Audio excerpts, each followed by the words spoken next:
The winery is located on Hauser Superior View Farm, which is one of the oldest orchards in Bayfield County. Bayfield is actually the berry capital of Wisconsin, and we are also a wonderful microclimate for apple orchards. So there's tons of apple orchards and berry farms.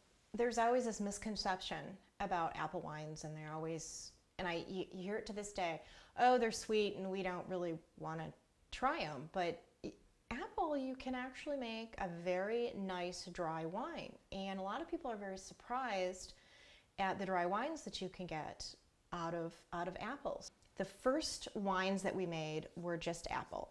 Our dry to semi-dry is the Hauser's Colonial, which we actually found reading a book about Thomas Jefferson. And way back in the day when he lived in Arlington, he, was a big apple orchard, made cider.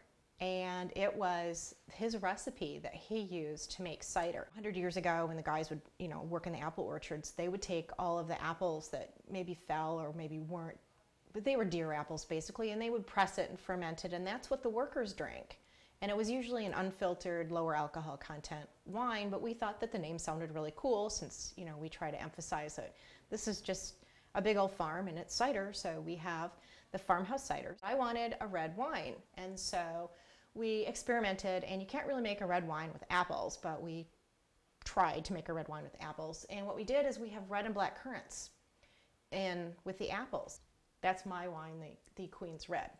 We try to get people to come and they want to taste the wine, and it's the whole experience of being up here and to experiment. People, when they go wine tasting, they're used to tasting grape wines. And sometimes you got to say, sometimes you just got to have an adventure and try something new. You never know. You might like it, you might not, and that's okay.